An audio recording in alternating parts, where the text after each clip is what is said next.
नमस्कार, mid cap मसाला में आपका स्वागत है। आपके साथ मैं हूं मानसी दवे और मेरे सहयोगी प्रशांत पांडे भी हमारे साथ जुड़े हुए हैं। और नए साल की शुरुआत, पहला कारोबारी सत्र 2026 का ईटी नाउ स्वदेश के सभी दर्शकों को, ईटी नाउ स्वदेश की पूरी टीम की तरफ से नए साल की ढेरों ढेरों शुभकामनाएं। आपका नया साल बेहद खुशहाल रहे, आप खूब तरक्की करें, हंसते रहे, मस्त रहे, स्वस्थ रहे, जबरदस्त रहे। Happy new year to all of you.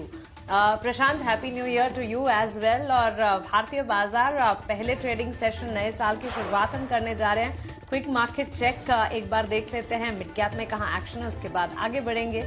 और अच्छी शुरुआत के बाद बाजार जो है थोड़े से फिसलते हुए नजर आए हैं। और इसी तरह के सेंटिमेंट्स, क्योंकि एब्सोल्युटली अब भी वेकेशन मोड चल रहा है, हो सकता है यहां से एक हफ्ता एटलीस्ट इसी तरह से बाजार को संभलने में लग जाए। कल का सत्र अच्छा था, मजबूत था, लास्ट ट्रेडिंग सेशन था पिछले साल का, और आज नए साल की शुरुआत भी बेहतर होती हुई 26,160 के स्तर को अब भी टिका कर रखा है हमने। बैंक निफ्टी में हम देख रहे हैं ऊंचाई से करीब 150 अंकों की बिकवाली देखने को मिल रही है। हालांकि बैंक्स एंड फाइनेंशियल्स के स्टॉक्स में नजर जरूर रखें, और अब यहां से नजर budget related spaces and sectors पर भी रखनी चाहिए। फर्टिलाइजर सेक्टर, डिफेंस, एजुकेशन, इसमें बैंक्स, फाइनेंशियल्स, वैसे तो बजट से जुड़े लगभग सारे सेक्टर्स और सभी सेक्टर्स की उम्मीदें होती है बजट से, लेकिन इन तमाम सेक्टर्स में हम देख रहे हैं मूवमेंट आना शुरू भी हो चुकी है। चलिए क्विकली मिड कैप में एक्शन कहां है ये आपके सामने रख देते हैं, और उसके बाद हमारे एक्सपर्ट को जोड़ेंगे, उनसे समझने की कोशिश करेंगे कि आज के बाजार को वो किस तरह से रीड कर रहे हैं।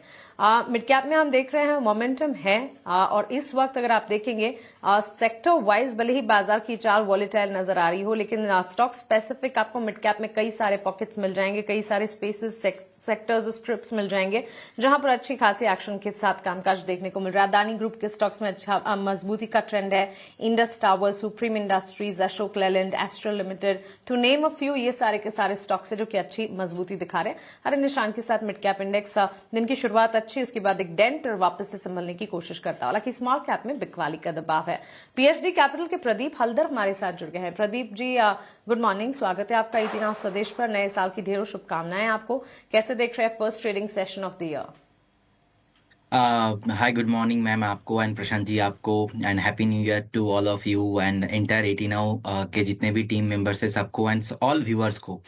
देखिए, फर्स्ट ऑफ ऑल एक स्टैंडर्ड डिस्क्लेमर लेवल पे मेरा या हमारे कंपनी का कोई भी पोजीशन नहीं होता है, no conflict of interest. And जितने भी कॉल्स मैं देने वाला हूँ ये बेसिकली हमारे रिसर्च डेस्क से जनरेट होता है। स्टॉक मार्केट में ऑलवेज रिस्क रहता ही है, ऐसे कुछ कॉल हम क्लाइंटों को भी देते हैं, हमारे पास नहीं रहता है। देखिए, जो इंडेक्स है अभी बेसिकली 26,169 के आसपास चल रहा है, और अगर हम देखेंगे डेली चार्ट में एक रेजिस्टेंस है ऑलमोस्ट 26,250, 26,300 के आसपास। सो हमें लगता है कि 26,250 इसके ऊपर क्लोजिंग होना और बहुत इंपॉर्टेंट रहेगा। कहीं ना कहीं थोड़ा हायर टाइम फ्रेम में मुझे लगता है कि सेलिंग प्रेशर आ सकता है। और अगर मैं अभी सपोर्ट की बात करूंगा तो 26,000 के आसपास एक स्ट्रॉन्ग सपोर्ट है, जो कि हमने देखा है कि कल 26,000 के ऊपर ऑलरेडी निफ्टी ने सक्सेसफुली क्लोज दिया है। सो एक रेंज के अंदर ही रहने वाला है, एक से दो दिन 26,250 अगर इसके ऊपर सक्सेसफुली सस्टेन होता है तो हमें एक बार यहाँ पे लॉन्ग पोजीशन बिल्ड करना चाहिए। लेकिन अभी जो सिचुएशन है मुझे लगता है कि कुछ नहीं करना चाहिए, एक बार पेशेंस के साथ वेट करना चाहिए। और रही बात बैंक निफ्टी भी जो रेजिस्टेंस था ऑलमोस्ट 59,700 के आसपास, और अभी 59,724 के आसपास चल रहा है। मुझे लगता है कि एक बार बैंक निफ्टी आपको 59,850 आज दोपहर तक या तो 59,900 तक आपको दिखा सकता है। 60,000 पे एक बड़ा रेजिस्टेंस है, जो कि इस रेंज के अंदर ही निफ्टी एंड बैंक निफ्टी दोनों इंडेक्स जो है कारोबार करने वाला है। चलिए, तो निफ्टी और बैंक निफ्टी पर ये नजरिया आता हुआ इस वक्त प्रदीप जी की तरफ से। प्रदीप जी, नव वर्ष की ढेर सारी शुभकामनाएं आपको, और चर्चा में आप नए वर्ष पे जुड़े, इससे बेहतर बात क्या ही हो सकती है। और हम यही चाहेंगे कि आपका सफर यूं ही हमारे साथ और मजबूत से मजबूतर बना रहे, और आपका सफर यूं ही बेहतरीन रहे। मानसी, आपको भी बहुत सारी शुभकामनाएं नए वर्ष की, और जीवन में हमेशा खुशहाली, तरक्की और अपनों का साथ बना रहे, यही मेरी कामना है आपके लिए। इन सब के बीच में प्रदीप जी, जरा हमें बताइए कि आज जो है वो कमाई के मौके आप कहाँ देख रहे हैं? आपकी न्यू ईयर की टॉप पिक आज की क्या होगी? देखिए, एक स्टॉक रहेगा, कंपनी का नाम है इंडियन बैंक। फिलहाल मैंने 2-3 दिन पहले भी एक बार रिकमेंड किया था, दोनों टारगेट ही ऑलमोस्ट आ गया है, लेकिन मुझे लगता है कि इंडियन बैंक यहाँ से भी चलने के लिए रेडी है। अगर हम चार्ट में देखेंगे तो मुझे लगता है कि एक पुल बैक आया है, एसेंडिंग ट्रेंड लाइन जो पैटर्न होता है उसके ऊपर सस्टेन कर रहा है। सो कहीं ना कहीं मेरे को लगता है कि एक बार पहला जो टारगेट होगा ऑलमोस्ट, फर्स्ट टारगेट आपको यहाँ पे 895 होना चाहिए, सेकंड टारगेट ऑलमोस्ट आपको 920 एंड अबव आपको यहाँ पे आते हुए दिखाई देंगे। स्ट्रिक्टली स्टॉप लॉस आपको यहाँ पे 805 805 के आसपास आपको मेंटेन करना है।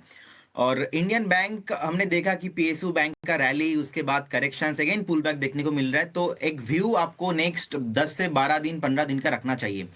सेकेंड जो कॉल रहेगा वो है एल एंड टी फाइनेंस। सो मुझे लगता है कि कहीं ना कहीं L and T finance limited में अगर हम देखेंगे, इसमें भी एक ब्रेकआउट आया हुआ है, करेंट जोन से बाय करने का सलाह रहेगा। और इसमें पहला टारगेट रहेगा ऑलमोस्ट 335 के अराउंड, एंड सेकंड टारगेट रहेगा 380 एंड अबव जाने के लिए रेडी हो रहा है। एक स्ट्रिक्टली स्टॉप लॉस यहाँ पे 295 के आसपास आपको मेंटेन करना है। और फर्स्ट टारगेट में अगर आता है नेक्स्ट 4 से 5 दिन में, आपको यहाँ पे थोड़ा बहुत पार्शियल प्रॉफिट बुकिंग भी करना है, क्योंकि स्टॉक ऑलरेडी भागा हुआ है। लेकिन मुझे लगता है कि ये जिस तरीके का वॉल्यूम यहाँ पे आ रहा है और वीकली एंड डेली चार्ट में ब्रेकआउट आया है, इस स्टॉक आपको 380 तक लेके जा सकता है। तो बिल्कुल करेंट जोन से बाय करने का सलाह रहेगा। दोनों कॉल में ही व्यू रखिए 10 से 12 दिन का। तो एल&टी फाइनेंस और इंडियन बैंक, एल&टी फाइनेंस की बात करें तो यहां पर 335 पहला लक्ष्य, दूसरा 380 का, स्टॉप लॉस 295 का आपको मेंटेन करना है। इंडियन बैंक का दूसरी टॉपिक है प्रदीप जी की राय में इंडियन बैंक में खरीदारी करके चलनी चाहिए। टारगेट पहला 895 का, दूसरा 920 का, और स्टॉप लॉस यहां पर 805 रुपए का मेंटेन करना है। चलिए, इन सब के बीच में अब फोकस करेंगे तेजी वाले स्टॉक की तरफ, और मिड कैप में एक्शन और कहां है ये भी आपके सामने लेकर आते हैं। तो मिड कैप में आप देखिए अडानी टोटल गैस, यहां पर जो है वो अच्छी खासी तेजी हमें देखने को मिल रही है। इसके अलावा हम देखें तो आप वोडाफोन आइडिया, जबरदस्त तेजी फिर से एक बार लौटी है वोडाफोन आइडिया में। इंडस्टार और सुप्रीम इंडस्ट्रीज ये भी अच्छे चलते हुए। अडानी टोटल गैस में लगभग 7% की तेजी, वोडाफोन आइडिया लगभग 5.5% से ज्यादा मजबूत होता हुआ। इंडस टावर की अगर हम बात करें तो यहां पर 4% से ज्यादा की तेजी है, और सुप्रीम इंडस्ट्रीज 2.5% के करीब चलता हुआ। प्रदीप, बारी बारी से Adani Total Gas, Vodafone Idea, इंडस्टार और सुप्रीम इंडस्ट्रीज, इन सबको जरा इवेल्युएट कीजिए, रणनीति बताइए। में मुझे लगता है कि आपको बने रहना चाहिए, एंड सालों साल स्टॉक परफॉर्म नहीं किया, एंड कभी अभी भी ऑलमोस्ट 6.75% अभी तो ऊपर है, लेकिन मुझे लगता है कि इजीली आपको यहाँ पे 750-800 का प्राइस मिल सकता है। तो बिल्कुल बने रहिए स्टॉक के साथ, एंड फ्रेश बाई भी यहाँ पे रिकमेंड रहेगा। लेकिन make sure Adani group always volatile रहता है, एंड मैं हमेशा बताता हूँ कि Adani means volatility. So you have to very clear about that कि आपका ज्यादा पोजिशंस यहाँ पे नहीं होना चाहिए, थोड़ा बहुत आपका पोर्टफोलियो में आप यहाँ पे ऐड करके जा सकते हो। बहुत बढ़िया चार्ट पैटर्न है, मुझे लगता है कि 750 तक आपको लेके जा सकता है। इंडस टावर में एक शॉर्ट टर्म मोमेंटम आया है, और मुझे लगता है कि नेक्स्ट इसका रेसिस्टेंस है ऑलमोस्ट 446 के आसपास। एंड अभी अगर हम देखेंगे तो अभी 435 के आसपास चल रहा है, तो 446 एंड अबव जाने के लिए रेडी हो रहा है। लेकिन 446 अगर एक मुझे एक वीकली क्लोजिंग चाहिए, फ्राइडे वाला क्लोजिंग, इसके ऊपर अगर सस्टेन होता है 446 के ऊपर, तब जाके यहाँ पे न्यू मोमेंटम पॉसिबल है। वोडाफोन आइडिया को लेके सर मैं उतना कन्विंस्ड हूं नहीं, क्योंकि हमने पास्ट में भी देखा बहुत वॉलेटाइल रहता है, एंड कंपनी के पास अभी भी डेट बहुत ज्यादा है। फिलहाल गवर्नमेंट के पास अभी स्टेक है 49% के आसपास, इनफैक्ट गवर्नमेंट भी सपोर्ट कर रहा है। एक्चुअली गवर्नमेंट चाहते नहीं कि कोई भी सेक्टर में कोई भी एक दो कंपनी का मोनोपोली हो जाए, तो इसीलिए हमने देखा रिसेंटली इंडिगो के साथ भी क्या हुआ था। एंड उसके बाद न्यू एयरलाइंस का अनाउंसमेंट, और वोडाफोन आइडिया को गवर्नमेंट डे 1 से सपोर्ट कर रहा है। लेकिन अभी मैं अभी मेरा ऑफिस का ही बात करूंगा, तो मेरे ऑफिस में किसी का जियो का सिम है, तो किसी का भारती एयरटेल का सिम है, लेकिन Vodafone Idea as a customer मेरे पास तो नहीं है, और हमारे ऑफिस में किसी के पास नहीं है। तो एज ए कंपनी मुझे एज ए फंडामेंटल लेवल पे अभी भी अच्छा नहीं लग रहा है, लेकिन जो एक सेंटीमेंट है और जो एक इमोशन है, उस इमोशन एंड सेंटीमेंट के आधार पे चल रहा है वोडाफोन आइडिया। मुझे लगता है कि आपको एक स्ट्रिक्टली स्टॉप लॉस 11 रुपीज के आसपास मेंटेन करना चाहिए। एज पर द टेक्निकल मुझे लगता है कि फिर से स्टॉक आपको 13.50 14 रुपीज आने के लिए रेडी हो रहा है, लेकिन रिकमेंडेशन मेरे तरफ से कभी नहीं रहा तो नहीं रहेगा। बेटर है Bharti Airtel and Indus Tower, अगर 446 के ऊपर रहते हैं तो आपको बाय करने का सलाह रहेगा। सुप्रीम इंडस्ट्री सर 3450 के आसपास का भी प्राइस चल रहा है, क्लियर कट चार्ट में बॉटम फॉर्मेशन है। मुझे लगता है कि यहाँ पे बने रहना चाहिए, 3750 एंड अबव जाने के लिए रेडी हो रहा है।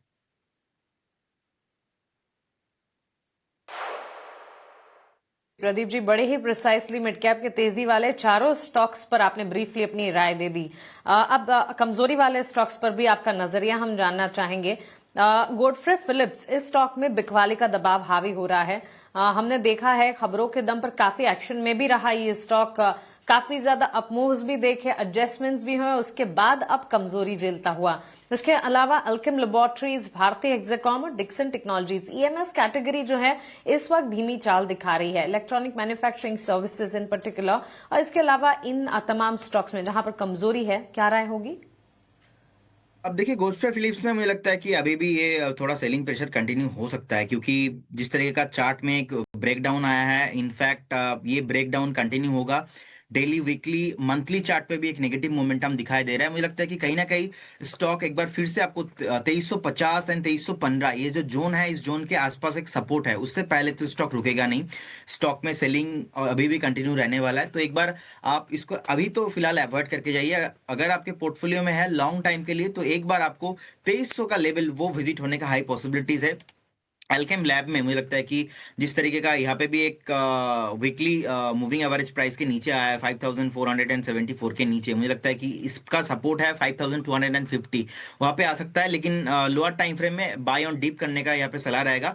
डिक्सन टेक्नोलॉजी मुझे अच्छा लगता है एंड प्रोमिनेंट स्टॉक है, और कहीं ना कहीं सपोर्ट के आसपास ही ट्रेड कर रहा है। लास्ट दिन में हमने देखा था कि 11750 से एक बार बाउंस बैक करके 12150 के ऊपर भी आया था। फिर से थोड़ा सेलिंग प्रेशर देखने को मिल रहा है, लेकिन प्रोमिनेंट स्टॉक है, फंडामेंटल स्टॉक है, आपको इस स्टैगर मैनर पे बाय करने का सलाह रहेगा। और भारतीय हेक्साकॉम आपने बताया, राइट?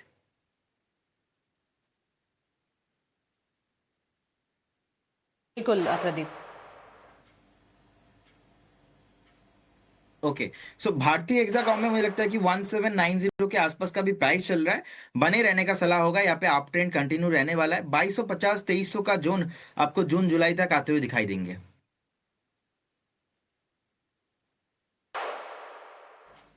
चलिए, तो बिल्कुल मिड कैप के चढ़ने वाले, वहीं मिड कैप के गिरने वाले स्टॉक्स पर प्रदीप का नजरिया और उनकी स्ट्रैटेजी इस वक्त आपने सुनी। लेकिन अब 2026 की जहां शुरुआत हो चली है, ईटी नाउ स्वदेश ट्रेडिंग के साथ साथ निवेश की अहमियत को भी जानता है, समझता है और इसके मायने लगातार आपको भी समझाने की कोशिश करता है। लंबी अवधि का निवेश, यही वेल्थ क्रिएशन की सही कड़ी है, सही डेफिनेशन है। लेकिन 2026 में फिर लंबी अवधि का निवेश क्या करेंगे आप? इंडेक्स कहां तक जाता हुआ दिखेगा? कई सारे सवाल होंगे। पोर्टफोलियो में क्या कुछ लेकर चलें, कौन से स्टॉक्स लेकर चलें कि वेल्थ क्रिएशन में मदद हो जाए?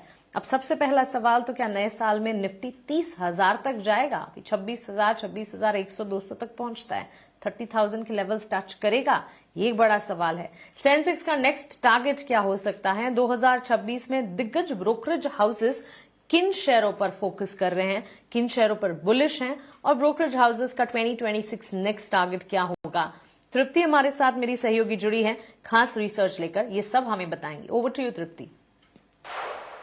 देखिए, इंडेक्स पर नए साल के लिए यानी 2026 के लिए ब्रोकरेजेस ने अपनी राय रखी है। यहाँ पर शुरुआत करते हैं निफ्टी के साथ। तो देखिए, गोल्डमैन सैक्स ने यहाँ पर निफ्टी के लिए जो टारगेट दिया है वो 69,000 का टारगेट यहाँ पर दिया है।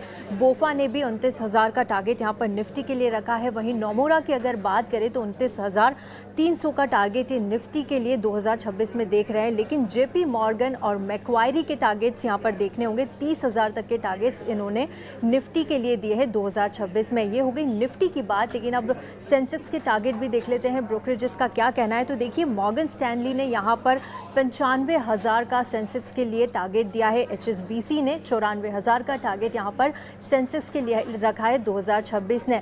इंडेक्स पर हमने बात की, निफ्टी और सेंसेक्स के टारगेट आपने देखे। लेकिन अब ब्रोकरेजेस किन शेयरों पर यहाँ पर बुलिश है और क्या टारगेट्स उन्होंने दिए हैं नेक्स्ट ईयर के लिए, तो देखिए, सबसे पहले ICICI सिक्योरिटीज़ की बात करते हैं। बैंक ऑफ बड़ौदा पर इन्होंने अपनी राय रखी है। ये बैंकिंग और NBFCs पर बुलिश नजर आई है। 340 रुपये का टारगेट इन्होंने बैंक ऑफ बड़ौदा के लिए दिया है। बजाज फाइनेंस पर इन्होंने बुलिश नजरिया दिया है 1180 रुपये के टारगेट के साथ। भारतीय एयरटेल 2450 रुपये का टारगेट यहाँ पर भारतीय एयरटेल पर रखा है। वहीं डालमिया भारत पर भी 2650 का टारगेट यहाँ पर ICICI सिक्योरिटीज़ ने दिया है। ये हो गई इसकी बात। लेकिन रेलिगेयर ब्रोकिंग की बात कर लेते हैं। इन्होंने 5 यहाँ पर कंपनीज अपने फोकस में रखी है, इन पर ये बुलिश नजर आई। सबसे पहले M&M पर ये बुलिश नजरिया दिया है 4,161 रुपए के टारगेट के साथ। कोटक महिंद्रा बैंक इनकी पसंद है, 2,487 का टारगेट इन्होंने कोटक महिंद्रा बैंक के लिए दिया है। ल्यूपिन इन्हें पसंद आ रहा है 2,508 रुपए के टारगेट प्राइस के साथ। ICICI प्रूडेंशियल लाइफ पर टारगेट दिया है 800 रुपए का, और LK लक्ष्मी सीमेंट पर भी यहाँ पर ये बुलिश है 979 रुपए के टारगेट के साथ। मोतीलाल ओसवाल की बात करते हैं तो करीब देखिए 10 कंपनीज पर मोतीलाल ओसवाल यहाँ पर बुलिश है और 15 से 20% के अपसाइड इन्होंने यहाँ पर इन कंपनीज पर रखे हैं। एक एक करके आपको कंपनीज के नाम बता देते हैं। Bharti Airtel, SBI, HCL Tech, Eternal, TVS Motor, Max Financial, Biocon, JK Cement, Poonawalla Fincorp और प्रीवी स्पेशलिटी केमिकल्स। तो ये 10 कंपनियां मोतीलाल ओसवाल ने अपने पोर्टफोलियो में रखी है नेक्स्ट 2026 के लिए, और 15 से 20% का अपसाइड ये यहाँ पर देख रही हैं। तो ये थी ब्रोकरेजेस, इन कंपनियों को अपनी रडार पर रखिए। 2026 के लिए ब्रोकरेजेस ने अच्छे टारगेट्स यहाँ पर दिए हैं जी। तो तमाम डिटेल्स और 2026 के लिए बड़े लक्ष्य जो हैं वो साफ तौर पर आपके सामने रखे गए। अब बढ़ेंगे अपने खास सेगमेंट ऑप्शंस के चैंपियन की तरफ।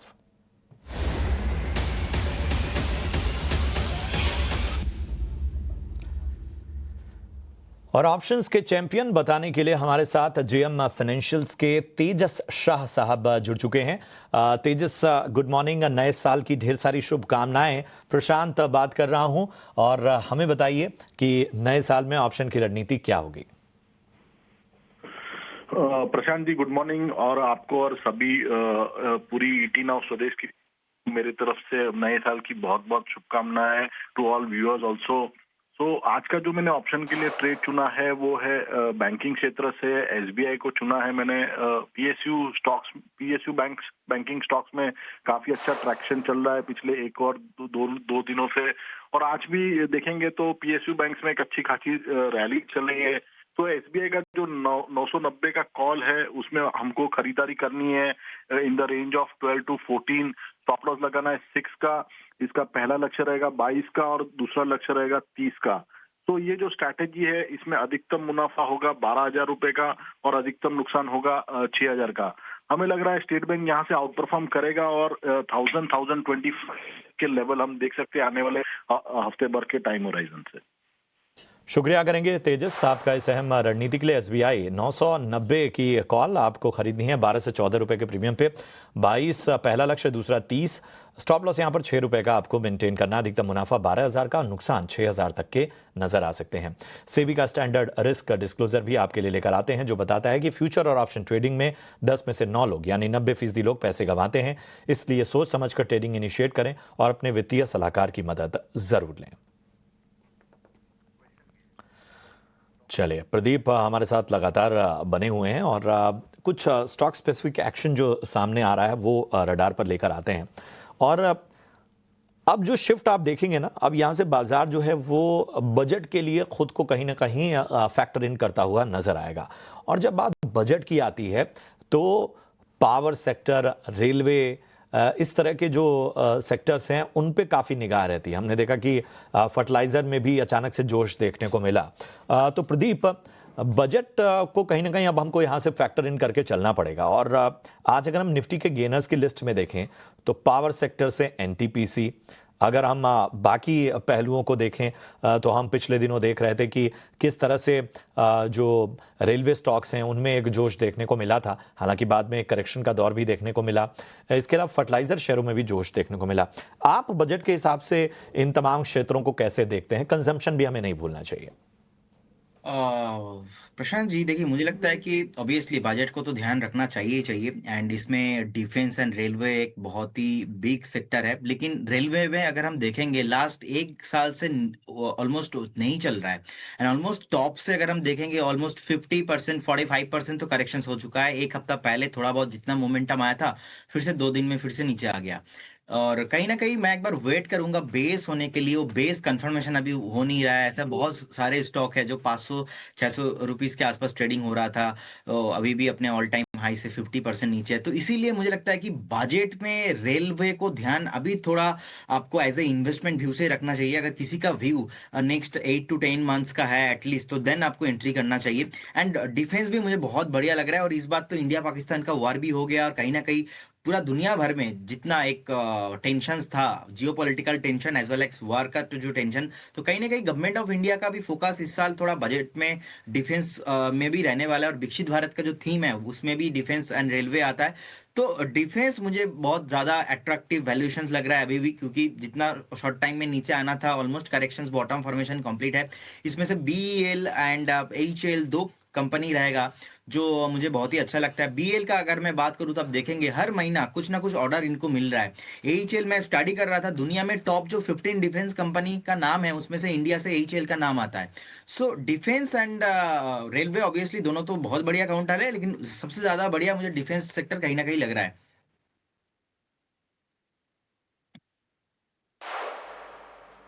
एब्सोल्युटली। तो चलिए, डिफेंस शिप बिल्डिंग ये स्पेस में हमने पिछले हफ्ते भी देखा था, एक्शन था, ऑर्डर विंस के चलते, और सरकार का फोकस है डिफेंस इन पर्टिकुलर इंडिजिनाइजेशन को लेकर, और इसी के चलते इस सेक्टर में हम देख रहे हैं अच्छा खासा एक्शन, अच्छा मूव, और बजट से पहले अगेन फोकस रेडार पर।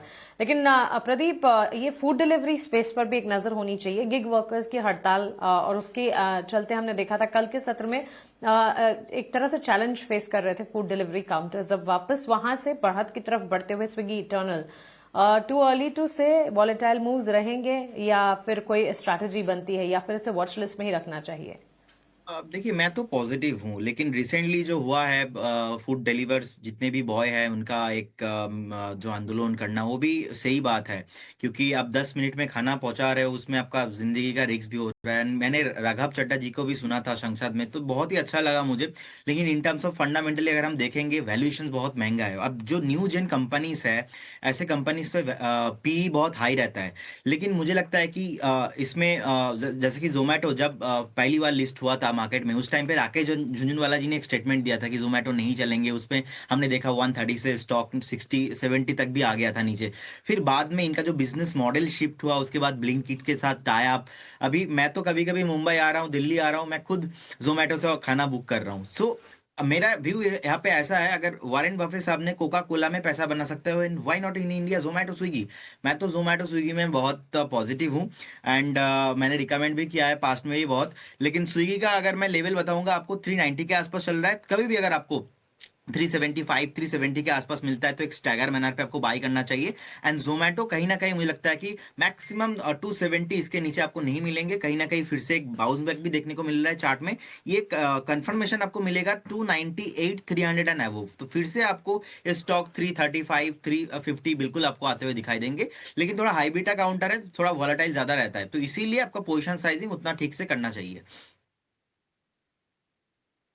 ये है राय बुलिश नज़रिया साफ तौर पर क्विक कॉमर्स कंपनियों पे, फूड डिलीवरी जो कंपनियां हैं उन पर। ये तो एक कह सकते हैं कि एक दौर होता है किसी भी कंपनी में, जो न्यूज़ की वजह से इस तरह के इम्पैक्ट आते हैं। चलिए, शुक्रिया करेंगे प्रदीप जी आपका चर्चा में जुड़ने के लिए, और नए वर्ष की ढेर सारी शुभकामनाएं एक बार फिर से आपको। और इसके साथ ही मानसी और मुझे तो आप इजाज़त दे सकते हैं, और लेकिन यहाँ पर आपको एक विशेष जानकारी देना बहुत आवश्यक है। महीने की शुरुआत में अक्सर बड़े बड़े पैसों के काम होते हैं, जैसे सैलरी आती है, बिल भरने होते हैं, खर्चों की प्लानिंग होती है। लेकिन जिस तरह हम अपने खर्चों की प्लानिंग करते हैं, उसी तरह अपने निवेश की प्लानिंग करना भी जरूरी है। इसी आदत को बढ़ावा देने के लिए SBI म्यूचुअल फंड और टाइम्स नेटवर्क मिलकर एक खास राष्ट्रीय इन्वेस्टर अवेयरनेस पहल शुरू कर रहे हैं, जिसका नाम है भारत निवेश बेहतर कर। इस पहल का मकसद भारतीयों में लगातार निवेश करने की आदत को प्रोत्साहित करना है, ताकि वो अपना आर्थिक भविष्य सुरक्षित कर सकें।